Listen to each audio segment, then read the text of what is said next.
বেকারদের জন্য এবার সুযোগ তৈরি করলেন কেন্দ্রীয় মন্ত্রী সুকান্ত মজুমদার। ঘোষণাতে এবার উঠে আসলো। নজর রাখছে আবারও বঙ্গের দিকে। এই মুহূর্তে বেকারদের জন্য অ্যাপ তৈরি করেছেন কেন্দ্রীয় মন্ত্রী তথা বিজেপি সাংসদ সুকান্ত মজুমদার।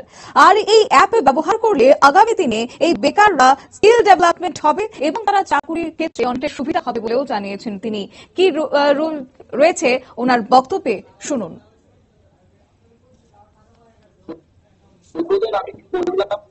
এই অ্যাপের মধ্য দিয়ে আমাদের এলাকার ছেলেমেয়েরা এবং রাজ্যের বাইরের ছেলেমেয়েরা, বিশেষ করে আমি জোর দিচ্ছি পিছিয়ে পড়া জেলা এবং লোকসভা অর্থাৎ বালুরঘাট লোকসভা এই এলাকার যারা শিক্ষিত ছেলেমেয়ে আছে, যারা কলেজ পাস আউট করেছে, যারা নিজেদেরকে আপডেট করতে পারবে অর্থাৎ নতুন বিনা পয়সায় এই অ্যাপের মাধ্যমে শিখতে পারবে এবং তার সাথে সাথে গোটা ভারতবর্ষ থেকে এই ধরনের কোর্স করার পর বা নিজেদেরকে আপস্কিলিং করার পর তারা কি কি চাকরি পেতে পারে তার একটা সন্ধান বা হদিশ এই অ্যাপের মাধ্যমে।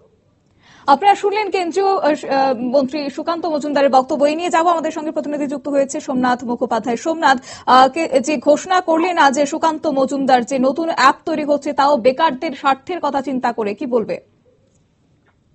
আজকে সুকান্ত মজুমদার একটি অ্যাপ উদ্বোধন করলেন। এই অ্যাপটির মাধ্যমে কিন্তু যারা বেকার ছেলেমেয়ে রয়েছে তাদের কিন্তু স্কিল ডেভেলপমেন্টের কাজ করবে। তারা বিভিন্ন বিষয়, কারিগরি বিষয়ে শিক্ষা নিতে পারবে এই অ্যাপের মাধ্যমে এবং এই অ্যাপটির মাধ্যমে তাদেরকে সবকিছু শেখানো হবে।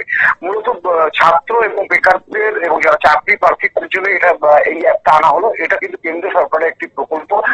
কারণ আমরা জানি যে শিক্ষা দপ্তরের প্রতিমন্ত্রী কিন্তু সুকান্ত মজুমদার, কেন্দ্রীয় প্রতিমন্ত্রী, তিনি কিন্তু এই অ্যাপটার উদ্বোধন করেন আজকে এবং তারপরে কিন্তু সকলে এই অ্যাপটা ইউজ করছেন।